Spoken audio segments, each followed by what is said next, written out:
ఏంటంటే ఇప్పుడు మనం డిస్కస్ చేసేది అంటే ఎంసీక్యూస్ అనమాట. ఐసీఐ కేస్ స్టడీస్ బుక్ అనమాట. దీంట్లో టోటల్ 35 కేస్ స్టడీస్ ఉన్నాయి. 35 కేస్ స్టడీస్ ఉన్నాయి. దాంట్లో ఈరోజు మనం 1 2 3 4 5 సాల్వ్ చేద్దాం. అంటే ఆర్డర్గా కాకపోయినా ఇంట్రెస్టింగ్ వైజ్ వెళ్దాం. ఓకే, ఇంట్రెస్టింగ్ వైజ్ వెళ్దాం. ఓకే, ఇక్కడ ఏంటంటే ఎప్పుడైనా సరే మనం జిఎస్టీలో ఏదైనా సరే కేస్ స్టడీ సాల్వ్ చేసేటప్పుడు ఏం చేయాలంటే ఫస్ట్ ఆఫ్ ఆల్ వాడు రిజిస్టర్డా కాదా చెక్ చేసుకోవాలి. సప్లయర్ అన్నట్టు రిజిస్టర్డా కాదా, అంటే రిజిస్టర్డ్ అయితే ఒక వే, రిజిస్టర్ కాకపోతే అనదర్ వే. ఒకవేళ రిసిపియంట్ ఉన్నాడు అది కూడా సేమ్. రిజిస్టర్డ్ ఉన్నాడు అనుకో ఏంది, ఒకవేళ అన్రిజిస్టర్డ్ ఉంటే ఏంది ఒకసారి చూసుకోవాలి. ఫస్ట్ ఆఫ్ ఆల్ ఏంటంటే ఇక్కడ కేసులో మనం ఫస్ట్ డిస్కస్ చేసి మ్యాక్స్ ఒక కేస్ స్టడీ 2 minutes కంటే ఎక్కువ పోదు. ఓకేనా, ఇక్కడ రిజిస్టర్ సప్లయర్ ఉన్నాడు, గూడ్స్ ఉన్నాడు, గూడ్స్ సప్లై చేస్తుండు ఇన్ ద స్టేట్ ఎక్కడ కూడా చూసుకోవాలి. సప్లయర్ రిజిస్టర్డ్ ఉన్నో చూసుకోవాలి, రెసిపియంట్ రిజిస్టర్డ్ ఉన్నాడు, ఎక్కడికి వెళ్ళి ప్లేస్ ఆఫ్ ద అంటే ఎక్కడికి వెళ్ళి సప్లై చేస్తుండు అది కూడా చూసుకోవాలి. సప్లయర్ ఎక్కడికి వెళ్ళి సప్లై చేస్తుండు అది కూడా చూసుకోవాలి. ఆ తర్వాత మంత్ కూడా చూసుకోవాలి, సప్లై చూసుకోవాలి, అంటే ఏ స్టేట్కి వెళ్ళి స్టేట్ ఆఫ్ సప్లై ఏ స్టేట్లోకి వెళ్ళి సప్లై చేస్తుండు, ఆ తర్వాత మంత్ ఏ మంత్ అడుగుతుండో చూసుకోవాలి. ఆ తర్వాత సేల్స్ ఏంది, పర్చేజ్ ఏంది చూసుకోవాలి. అంతే, ఇంకా మిగతాది ఇదంతా నార్మల్, అంటే ఈజీ అయిపోతుంది. ఇప్పుడు అవుట్వర్డ్ అంటే sales for the month of the April అడుగుతుండు ఋషి అనేటోడు సప్లై. ఇప్పుడు ఏంటంటే ఈ supply taxable supply of the goods అంటే సేల్స్ కదా, ఇది సేల్స్ పర్చేసెస్ బైఫర్కేట్ చేసుకోవాలి. ఇది సేల్స్ కదా, సేల్స్ అనేదాన్ని వేసుకోబడదు. తర్వాత insurance agent services provided to insurance company, అంటే మనము ఇన్సూరెన్స్ కంపెనీకి అంటే నథింగ్ బట్ ఋషి అనేటోడు ఇన్సూరెన్స్ కంపెనీకి ఇచ్చాడు. అంటే services provided by service provider and service recipient. Services provided by insurance agent to insurance company is RCM, అంటే ఆర్సీఎం రిసిపియంట్ పే చేయాలి. ఓకేనా, రిసిపియంట్ పే చేయాలి కదా, ఆర్సీఎం వస్తుంది. ఓకేనా, ఫస్ట్ కేసు అయిపోయింది. ఇది ఆర్సీఎం, ఇది అవుట్వర్డ్ లయబిలిటీ రాదు. ఆ తర్వాత లేట్ ఫీ, ఇది టర్న్ ఓవర్లో వస్తుంది. టర్న్ ఓవర్లో ఏమేమి వస్తుంది చూద్దాం. ఇప్పుడు వాడు ఏంటంటే ట్యాక్సబుల్ అంటాడు, taxable output for the. Okay, ఇప్పుడు మనం ఏంటంటే 4 lakhs అనేది ట్యాక్సబుల్, ఇది ఆర్సీఎం వస్తుంది, ఇది కూడా ట్యాక్సబుల్. ఇప్పుడు ఏంటంటే ట్రేడర్ ఆఫ్ ద గూడ్స్ కదా, అక్కడ ఏంటంటే రికవరీ ఏజెంట్ సర్వీసెస్ అనేది మనం చూసుకుంటే ఆర్సీఎంలో రికవరీ ఏజెంట్ సర్వీసెస్ అనేది specifically provided for the banks, financial institutions, ఎన్బిఎఫ్సీనే కవర్ అయింది. Banks, financial institution, NBFCs. ఇది ట్రేడర్ ఆఫ్ ద గూడ్స్ కాబట్టి ఇది not covered. Trader of the goods కాబట్టి నాట్ కవర్డ్ కాబట్టి ఎఫ్సీఎం కిందకి వస్తుంది. ఇది వస్తుంది. టోటల్ ఎంత 4,10,000 40,000. ఆ తర్వాత సెక్యూరిటీ సర్వీసెస్ ఉంది. సెక్యూరిటీ సర్వీసెస్ మనం ఇచ్చినాం, ఎవరికి ఇచ్చినాం, ఒక స్కూల్కి ఇచ్చినాం, అన్రిజిస్టర్డ్ స్కూల్కి ఇచ్చినాం, అన్రిజిస్టర్డ్ పర్సన్కి ఇచ్చినాం, up to higher secondary school ఇచ్చినాం. కాబట్టి ఇది అవుట్ సైడ్ ద ఫంక్షన్ అనేది అవుట్ సైడ్ ద వెళ్ళింది కాబట్టి ఇది కూడా ట్యాక్సబుల్ అవుతుంది. ఓకేనా, అవుట్ సైడ్ ద ప్రెమిసెస్ వెళ్ళింది కాబట్టి ట్యాక్సబుల్ అవుతుంది. ఓకేనా, ఇది ట్యాక్సబుల్ కాబట్టి ఇది ఇన్పుట్. ఓకేనా, ఇది ఇన్పుట్, అంటే సర్వీసెస్ ప్రొవైడెడ్ కదా. ఒక నిమిషం, ఇది ట్యాక్సబుల్ అవుతుంది. ఓకేనా, ఇది ఇన్పుట్ ఇది ట్యాక్సబుల్ అవుతుంది. సర్వీసెస్ మనం ఇచ్చినాం కదా, ఇది పర్చేసెస్ దానికి అవుతుంది. ఇది కూడా ఏమేమి టర్న్ ఓవర్లు వస్తాయి అంటే ఫస్ట్ ఆఫ్ ఆల్ 4 lakhs వస్తుంది, ఆ తర్వాత 10,000 వస్తుంది, 40,000 వస్తుంది, ఆ తర్వాత 50,000 కూడా వస్తుంది. ఇప్పుడు ఏంటంటే రెంటింగ్, ఎప్పుడైతే సరే రెంటింగ్ ఇస్తున్నామో టు బాడీ కార్పొరేట్ ఇచ్చినాం అనుకో, renting of motor vehicle to body corporate plus fuel include అయిందంటే ఆర్సీఎం వస్తుంది. ఓకేనా, ఫ్యూయల్ ఇంక్లూడ్ అయితే ఇది ఆర్సీఎం వస్తుంది. ఓకేనా, ఇది సేల్స్ల కిందకి రాదు. తర్వాత అమౌంట్ రిసీవ్డ్ అయింది అంటే సేల్స్ వచ్చినాయి అంటే nothing but amount received from, అంటే మనం సర్వీస్ ఇచ్చినాం, అంటే మనం సర్వీస్ ప్రొవైడర్ అంతే కదా. అమౌంట్ రిసీవ్డ్, ఒక పిఎస్సీ ఉంది, ఆ తర్వాత contract value more than 2.5 lakhs ఉంది కాబట్టి ఆ తర్వాత పేమెంట్ అనేది టీడీఎస్ అనేది 2% డిడక్ట్ చేయాలి కదా, 2%. ఇది సేల్, ఇది కూడా సేల్ అవుతుంది కదా. అంటే ఇప్పుడు ఏమేమి టర్న్ ఓవర్లు ఇంక్లూడ్ చేస్తావు, ఇది కూడా ఇంక్లూడ్ చేస్తావు. అంటే టోటల్గా చూసుకుంటే మనకి ఎంత వస్తుంది అంటే టర్న్ ఓవర్ 4,10,000. ఇక్కడ చూసుకుంటే 4 lakhs వచ్చిందా, తర్వాత 10,000 వస్తుందా, 4 lakhs 10,000 40,000 50,000. ఆ తర్వాత ఇది కూడా వస్తుంది పిఎస్సీ. టోటల్ 6.5 అనేది మనకు టోటల్ ట్యాక్సబుల్. ఇది ఇప్పుడు ఏంటంటే వీడు ఏమన్నా ట్యాక్సబుల్ టర్న్ ఓవర్ ఏమేమి ట్యాక్స్ పే చేయాలి. ఇప్పుడు మనం చూసుకుంటే 4 lakhs ఫస్ట్ది, తర్వాత 10,000 వచ్చేసిందా, ఇక్కడ 10,000 చూసుకుంటే 10,000 వచ్చింది, ఆ తర్వాత 40,000 కూడా వచ్చింది, ఆ తర్వాత 50,000 కూడా వచ్చింది. ఎందుకంటే అవుట్ సైడ్ ద ప్రిమిసెస్ కదా, ఇన్సైడ్ ద ప్రిమిసెస్ అయితే ఎగ్జామ్ట్ అయిపోతుంది. అవుట్ సైడ్ ద ప్రిమిసెస్ ఇక్కడ ఓటింగ్ అవుతే since security services and house keeping services provided to education institution exempt only in services are performed in the said institution. అంటే ఎప్పుడైనా సరే CHS అంటే nothing but catering కానీ CHS catering, house keeping and security services అనేది within the premises ఇస్తే, within the premises higher secondary కానీ ఆ తర్వాత ప్రైమరీ స్కూల్కి వితిన్ ద ప్రిమైసెస్ ఇస్తేనే ఎగ్జామ్ట్. ఇది అవుట్ సైడ్ ద ప్రిమైసెస్ ఇచ్చారు కాబట్టి ట్యాక్సబుల్ అవుతుంది. ఆ తర్వాత రెండింగ్ ఆఫ్ మోటార్ వెహికల్ అనేది ఆర్సీఎం కిందకి వస్తుంది కాబట్టి ఇది రాదు. ఓకేనా, ఇది ట్యాక్సబుల్. ఓకే, ఇది అయిపోయింది, ఫస్ట్ ఆప్షన్ అయిపోయింది. ఇప్పుడు ఏంటంటే నెక్స్ట్ క్వశ్చన్ ఏంటంటే అమౌంట్ ఆఫ్ టీడీఎస్ అంటుంది. ఎప్పుడైనా సరే అమౌంట్ ఆఫ్ టీడీఎస్ ఎప్పుడు వస్తుంది అంటే మోర్ దెన్ 2,50,000 కాంట్రాక్ట్ వాల్యూ దాటాలి, మోర్ దెన్ 2,50,000 కాంట్రాక్ట్ వాల్యూ దాటాలి. అయితే ప్లస్ ఏంటంటే 2% డిడక్ట్ చేయాలి. 2% అంటే 1.5 lakhs ఇంటూ 2% చేస్తే ఐజీఎస్టీయా సిజిఎస్టీ చూసుకో. ఫస్ట్ ఆఫ్ ఆల్ ఏంటంటే వీడు ఏం చేస్తుండంటే ఐజీఎస్టీ సిజిఎస్టీ చూసుకోవాలి. ఇక్కడ వీడేమంటుండు supply between the Rishi and Tamil Nadu అంటే bill to ship to model అవుతుంది కాబట్టి goods delivered by supplier to recipient on the base of the direction third party కాబట్టి it is deemed that side party Hess received the goods and place of supply shall be the principal place of the business of third party. Thus the place of supply అనేది between the Rishi and will be the location of the third party. ఎవడైతే direction వస్తే వాడు ఇది interstate supply అవుతుంది కాబట్టి ఇక్కడ చూసుకుంటే 1,50,000 అంటే 2% చేసుకుంటే 3,000 వస్తుంది ఐజీఎస్టీ. ఇక్కడ ఏం లేదు, place of supply provision test చేసిండు ఇక్కడ, అంటే place of supply provision test చేసిండు ప్లస్ జీఎస్టీ ప్రొవిజన్ కూడా టెస్ట్ చేసిండు. ఇప్పుడు ఏంటంటే ఏదైంది ఆర్సీఎం వస్తుంది. ఎగ్జాంపుల్ మనం ఆల్రెడీ చూసినాం ఆర్సీఎం ఇక్కడ ఏమేమి వస్తాయో ఆల్రెడీ చూసినాం. ఏమేమి వస్తాయి ఆర్సీఎంలో ఫస్ట్ ఇక్కడ చూసుకుంటే ఆర్సీఎంలో ఏమేమి వస్తాయంటే ఇగో ఏదేమో ఆర్సీఎం వస్తుంది, ఇది ఆర్సీఎంలో వస్తుంది 30,000 ఆర్సీఎంలో వస్తుంది. ఆ తర్వాత రికవరీ ఏజెంట్ రాదు, ఎందుకంటే ఈ 2 వస్తాయి అంటే 2 and 3 అంటే ఆన్సర్ 3. ఓకేనా, ఆన్సర్ బి. సారీ ఏమేమి వస్తాయంటే రికవరీ ఏజెంట్ రాదు అంటే సబ్జెక్ట్ టు ఆర్సీఎం రాదు అంటే ఆన్సర్ బి. సారీ నేను ఆర్సీఎం అనుకున్నా, యాక్చువల్గా ఏదేది ఆర్సీఎంలో రాదంటే FCM recovery agent answer recovery agent. ఇక్కడ ఏది చూసుకుంటే ఫస్ట్ ఆఫ్ ఆల్ ఏంటంటే ఇప్పుడు వాడు ఏమంటుండే ఎక్స్ప్లెనేషన్ ఏమంటుండే అంటే first of all recovery agent services అనేది టు సురక్ష కంపెనీ కాబట్టి అది రిజిస్టర్డ్ పర్సన్. ఓకే, అది ఆర్సీఎంలో కవర్ అయిపోయింది. Services provided by recovery agent to insurance company carry out the business అనేది ఆర్సీఎంలో వచ్చేస్తుంది. ఆ తర్వాత renting of the motor vehicle design to carry out the passengers provided to where cost is included applicable rate అయిన 5% ఉంది. ఇది కూడా important actual, ఈ రేట్ కూడా ఇంపార్టెంట్ యాక్చువల్. 5% ఉంది, 2.2% అంటే 5% ఇంక్లూడ్ 5% ఉంది కాబట్టి ఇది కూడా ఆర్సీఎం కిందకి వస్తుంది. Where taxes paid by the RCM and since service provided by any motor vehicle design to carry the passenger where cost is fuel is included in the consideration charge from the service recipient provided to body corporate అయితే RCM వస్తుంది. Recovery agent అనేది trader of the goods కాబట్టి not a banking అని financial institution కాదు, ఇది NBFC కాదు కాబట్టి ఇప్పుడు ఇది ఆర్సీఎం కిందకి రాదు. ఓకే, అయిపోయింది. నెక్స్ట్ ఫస్ట్ ఎంసీక్యూ అయిపోయింది. ఇప్పుడు ఏంటంటే ఎంసీక్యూ నెంబర్ 26. ఎంసీక్యూ నెంబర్ 26లో ఫస్ట్ ఆఫ్ ఆల్ ఏంటంటే మనం క్వశ్చన్ బట్టి వెళ్దాం. చూస్ అప్రోప్రియేట్ ఆప్షన్ విత్ జనరల్గా ఏంటంటే మనం క్వశ్చన్ చదివే ముందు కాన్సెప్ట్ ఒకసారి రివిజన్. కాన్సెప్ట్ ఏమంటుందంటే services provided by education institution to student staff faculty అనేది ఎగ్జామ్ట్. సరే, services provided by student staff faculty ఏదైనా సర్వీసెస్ అంటే ఎగ్జాంపుల్ ట్రాన్స్పోర్టేషన్ ఆఫ్ బస్సు. ఆ తర్వాత నెక్స్ట్ ఏదైనా సరే అడ్మిషన్ చేస్తున్నావు, ఆ తర్వాత ఎంట్రన్స్ ఫీ చేస్తున్నావు, ఆ తర్వాత దీని బదులు నువ్వు కన్సిడరేషన్ కూడా ఛార్జ్ చేస్తున్నావు, అయినా కానీ ఎగ్జామ్టే.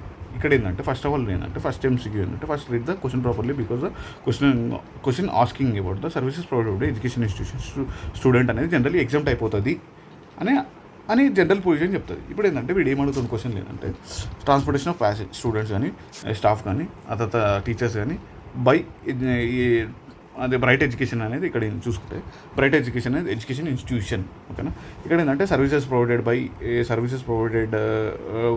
అదే transportation services to students staff faculty అనేది టు కమ్యూటింగ్ ఫ్రమ్ స్కూల్కి వెళ్ళి ఫ్రమ్ స్కూల్ వరకు దింపుతాము అని చెప్తున్నాను. అయినా కానీ ఏంటంటే సర్వీసెస్ ప్రొవైడెడ్ ఇది ప్రొవైడ్ చేస్తారు. వీళ్ళు ఏం చేస్తారంటే అంబాజీ ట్రాన్స్పోర్టర్కి ఇచ్చిరనమాట. వాడు ఏం చేస్తుండు మనీ కలెక్ట్ చేస్తుండు. కన్సిడరేటెడ్ బిల్ అనేది 2,50,000 స్కూల్ వానికి ఇస్తుంది. ఇప్పుడు ఏంటంటే ఇది జీఎస్టీ పడతా లేదంటే జనరల్గా చెప్పాలంటే జనరల్గా అయితే పడదు, అది ఎవరైనా ఇవ్వని పడదు. ఇక్కడ ఎగ్జామ్షన్ చూసుకుంటే మన ఆన్సర్ ఏంటంటే answer is B. Transportation services provided by private school to student staff faculty అనేది ఎగ్జామ్ట్ అనేది స్పెసిఫికల్గా చెప్పిండాడు. First answer B. చూసుకుంటే ఇక్కడ నోటిఫికేషన్ ప్రకారం చూసుకుంటే services provide by education institutions to students staff faculty అనేది ఎగ్జామ్ట్ అయిపోయినా అంతే. ఇంకా మీ ఎవరు ప్రొవైడ్ చేశారు అనేది ఇర్రెస్పెక్టివ్ మనకు సంబంధం లేదు. నెక్స్ట్ క్వశ్చన్ ఏంటంటే చూస్ రైట్ ఆన్సర్. ఎంట్రన్స్ ఫీ అనేది ఇందాక కూడా చెప్పిన అంటే ఎంట్రన్స్ ఫీ కానీ ఎవరైనా సరే మనకు సంబంధం లేదు. ఇక్కడ చూసుకుంటే వాడు కన్ఫ్యూజన్ చేస్తున్నాడు అనమాట. టోటల్ ఇది ట్రిక్కీ క్వశ్చన్స్. క్వశ్చన్ నెంబర్ 26 అనేది ట్రిక్కీ క్వశ్చన్. ఇప్పుడు ఏంటంటే it's conducted entrance examination for the students of the 11th for upcoming academic entrance examination ఇస్తుండు. ఎంట్రన్స్ ఎగ్జామినేషన్ ఇస్తుండు ప్లస్ ఎంట్రన్స్ ఎగ్జామినేషన్ ఏంది 1,000 rupees from the external students and nominal 200 from the internal students and total students వచ్చేసి 2,000 students out of 2,000లో 1,000 అనేది internal students. అదంతా మాకు సంబంధం లేదు. Irrespective of the water of the consideration entrance fee అనేది even 1 rupee charge చేసినా కానీ GST పడదని వాడు చెప్తారు. అంటే క్లారిఫికేషన్ చూసుకుంటే ఇప్పుడు no GST is payable on the consideration of 12 lakhs received from the students in the form the entrance fee as amount is exempt. However it still qualifies a supply. అంటే qualifies supply అవుతుంది. It's need to be reported in 3B. First of all ఏంటంటే qualify అవుతుంది, supply లెక్క qualify అవుతుంది. ఇప్పుడు GST is payable on consideration of no GST is payable. GST pay అవసరం లేదు. Still entrance however it still qualifies a supply లెక్క చూపించాలి. In the reported 3Bలో చూపించాలి అని చెప్తుండు. ఫర్ ద మంత్ ఆఫ్ ఎగ్జామ్టెడ్లో చూపించాలి. It still qualifies a supply and need to reported in the exempted సప్లైలో చూపించాలి. ఓకేనా, అది ఇంపార్టెంట్. ఇక్కడ చూసుకుంటా ఇది అయిపోయింది. సెకండ్ క్వశ్చన్ కూడా అయిపోయింది. థర్డ్ క్వశ్చన్ చూద్దాం. థర్డ్ క్వశ్చన్ ఏంటి అసలు చూద్దాం. థర్డ్ క్వశ్చన్ ఏంటంటే ఫస్ట్ ఆఫ్ ఆల్ ఇక్కడ మనకు నువ్వు ఏదైతే సరే ఇక్కడ వీడు ఏం చేస్తున్నాడంటే ఆడు బ్రైట్ స్కూల్ వాడు ఇన్ అడిషన్ టు దట్ అంటే స్కూల్లో అదంతా ఎడ్యుకేషన్ కాకుండా వాడు బోర్డింగ్ కూడా లాడ్జింగ్ కూడా ఇస్తుండు అనమాట. బోర్డింగ్ లాడ్జింగ్ కూడా ఇస్తుండు అనమాట. అయితే ఇది ఇప్పుడు ఇది కూడా ట్యాక్స్ చేయాలా లేదా అని చెప్తుంది. ఎప్పుడైతే సరే ప్రిన్సిపల్ సప్లై అంటే ఇది కాంపోజిట్ సప్లై కిందకి వస్తుంది కదా. అంటే nothing but when naturally bundled, even though it's naturally bundled కాబట్టి అంటే న్యాచురల్లీ బండల్డ్ అంటే ఇది న్యాచురల్లీ బండల్డ్ అని వాళ్ళు అనుకుంటారు. అంటే కాంపోజిషన్ సప్లైలో ప్రిన్సిపల్ సప్లై ఉంటుంది కదా. ప్రిన్సిపల్ సప్లై ఎప్పుడైతే ఎగ్జామ్ట్ అవుతుందో మెయిన్ అదర్ ఇన్సిడెంటల్ సప్లై కూడా ఎగ్జామ్ట్ అయిపోతుంది. ఇక్కడ కూడా అంతే. ప్రిన్సిపల్ సప్లై అనేది వాళ్ళ స్కూల్లో ట్యూషన్ అదంతా కదా. ఇక్కడ ఏంటంటే బోర్డింగ్ అంటే ఇదంతా ఇస్తుంది కదా. బోర్డింగ్ కానీ lodging facilities to student belonging to other cities consultatory ఇదంతా చేస్తుంది కదా. ఇది అనేది ఇది కూడా ఎగ్జామ్ట్ అయిపోతుంది అని అంటుండు. ఇక్కడ నువ్వు చూసుకుంటే వాడు ఏమంటున్నాడు అంటే ఇట్స్ అప్రోప్రియేట్ కాంపోజిట్ సప్లై కాబట్టి prepare the principal supply nothing but education services ఉంది కాబట్టి ప్రిన్సిపల్ సప్లై అనేది ఎగ్జామ్ట్ అయినప్పుడు ఎంటైర్ సప్లై అనేది ఇది కూడా ఎగ్జామ్ట్ అయిపోతుంది అని వాడు అంటుండు. Composite supply. ఓకేనా, ఇది ఆన్సర్ 3A. ఓకే, ఇది అయిపోయింది. నెక్స్ట్ ఏంటంటే ఇంకో క్వశ్చన్ ఏంటంటే ఫస్ట్ ఆఫ్ ఆల్ ఈ క్వశ్చన్స్ మొత్తం అయిపోయినాయి కదా. ఇంకో క్వశ్చన్, లాస్ట్ క్వశ్చన్. ఇప్పుడు ఏంటంటుండు first of all services provided by education institution ఉంటుంది, ఎడ్యుకేషన్ ఇన్స్టిట్యూషన్ ఉంటుంది. అంటే ఎడ్యుకేషన్ ఇన్స్టిట్యూషన్ స్టూడెంట్ స్టాఫ్ ఫ్యాకల్టీకి ఇస్తుంది. ఇప్పుడు ఎడ్యుకేషన్ ఇన్స్టిట్యూషన్ రిసీవ్ చేసుకుంటుంది. ఇది ఎగ్జామ్టా అంటే ఇది కూడా exam. Here the school is receiving from the transporter in relation to transportation of students staff faculty కాబట్టి ఇది కూడా ఎగ్జామ్ట్ అని వాడు అంటాడు. ఇక్కడ చూసుకుంటే GST is not payable on all the services provided by Ambaji, nothing but Ambaji Transport is provided to education institution by way of transportation of students, staff, faculty అనేది కూడా ఎగ్జామ్ 2 అని వాడు అంటుండు. ఓకేనా, 4th 1D answer 4th 1D. Okay, ఇది 2 MCQs అయిపోయినాయి. ఇప్పుడు question number 17 అనమాట. క్వశ్చన్ నెంబర్ MCQ, ఇది 3rd MCQ అనమాట. ఈ MCQ ఏంటంటే ఫస్ట్ ఆఫ్ ఆల్ ఒక ఏ లిమిటెడ్ ఉన్నాడు, మిస్టర్ ఏ ఉన్నాడు. ఏ అనేటోడు రిజిస్టర్డ్ అయిపోయాడు అనమాట. GSTలో రిజిస్టర్డ్ ఉన్నాడు. ప్రాక్టీసింగ్ CA ఉన్నాడు. అయితే in addition to the practicing CA వానికి ప్రాక్టీస్లోకి వెళ్ళి 1,86 lakhs వస్తుంది. ఇది ట్యాక్సిబుల్. ఫస్ట్ ఆఫ్ ఆల్ మనం ఏంటంటే ట్యాక్సిబుల్ ఎగ్జామ్టా గుర్తుపట్టాలి. ఇది ట్యాక్సిబుల్ కదా. ఇది సేలా పర్చేజ్ చూసుకో. ఇది ఇన్కమ్ కాబట్టి సేల్ అవుతుంది. ఇది ఇన్కమ్ ఫ్రమ్ యాక్టింగ్, ఇది కూడా సేల్ అవుతుంది. కానీ ఇది యాక్చువల్ చెప్పాలంటే ఇది ఎగ్జామ్ట్ అయిపోతుంది. ఎందుకంటే ఇది నథింగ్ బట్ రికగ్నైజ్ బాడీ కదా. నథింగ్ బట్ ఎగ్జామినేషన్ కండక్ట్ అదంతా ఎగ్జామ్ట్ అయిపోతుంది. కానీ ఏంటంటే ఇది క్వాలిఫై అయితే సప్లై అవుతుంది. ఫస్ట్ సప్లై ఉంటుంది. లేటర్ సప్లై అనేది ఎగ్జామ్ట్ అయిందనుకో ఈవెన్ అది సప్లై లెక్కనే క్వాలిఫై అవుతుంది అనమాట. ఇది MCQ అడిగింది ముందుకెళ్ళిన జరుగుతుంది. అయితే ఇక్కడ ఏంటంటే in the month of the purchases కాబట్టి ఇదంతా సేల్స్ అయిపోయింది. In the month of the April ఇక్కడ చూసుకుంటే సేల్స్ ఎంత చూద్దాం. ఫస్ట్ ఆఫ్ ఆల్ వాడు సేల్స్ ఎంతో, ఇక్కడ సేల్స్ కాకుండా వేరేది కూడా in the month of the April ఏమైందంటే మిస్టర్ ఏ అనేటోడు 10 కంప్యూటర్స్ కొన్నాడు. 25,000 ఈచ్ కొన్నాడు. అది స్టాఫ్ కూడా స్టాఫ్ కొన్నాడు. ఆ తర్వాత 31st October 10 ఏదైతే ఉందో దాంట్లో 2 కంప్యూటర్స్ ఇచ్చేసిండు అనమాట. డొనేషన్ చేసిండు విత్ ఇన్ ద స్టేట్. అంటే transfer between the related person అయిపోయింది. Transfer between the distinct person అయిపోయింది కాబట్టి ఓపెన్ మార్కెట్ వాల్యూ అంటే నథింగ్ బట్ ఎవరికి స్టాఫ్కి ఇచ్చింది కాబట్టి అది ఓపెన్ మార్కెట్ వాల్యూ తీసుకుంటాం. అంటే వాల్యుయేషన్ రూల్స్ ప్రకారం చూసుకుంటే ఇది కూడా సేల్స్లో యాడ్ అవుతుంది. సేల్స్లో ఏమి యాడ్ అవుతుంది? 1,86 lakhs యాడ్ అవుతుంది.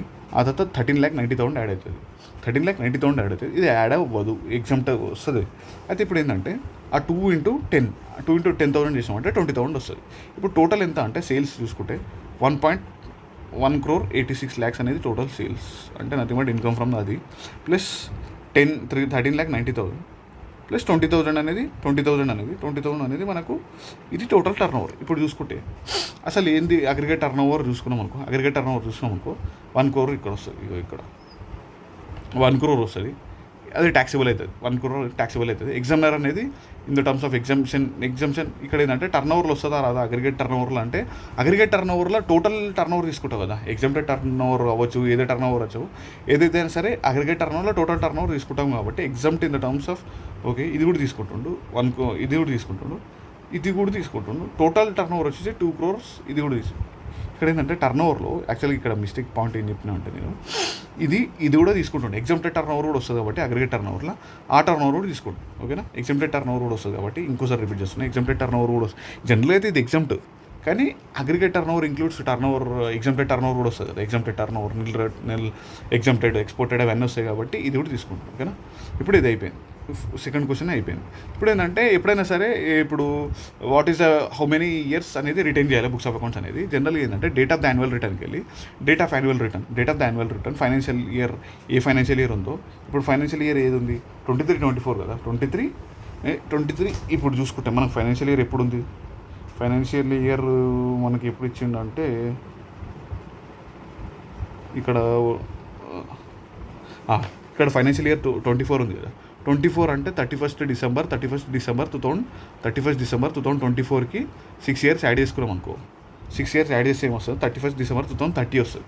ఇది వాడు ఇయర్ ఆఫ్ రిటెన్షన్. ఓకే, ఇక్కడ చూసుకుంటే 31st December 2030 అనేది period of retention. Every person అనేది మెయింటైన్ చేయాలి, కీప్ చేయాలి వితిన్ 72 months అనేది రిటైన్ చేయాలి from the date of the filing of the annual రిటర్న్కి వెళ్ళి 72 months రిటైన్ చేయాలి. అయిపోయింది. ఇక అగ్రిగేట్ టర్న్ ఓవర్ ఆల్రెడీ ఇస్తాం, అగ్రిగేట్ టర్న్ ఓవర్ మీద డెఫినేషన్ మీద అడిగాను, ఇప్పుడు అగ్రిగేట్ టర్న్ ఓవర్ ఒకసారి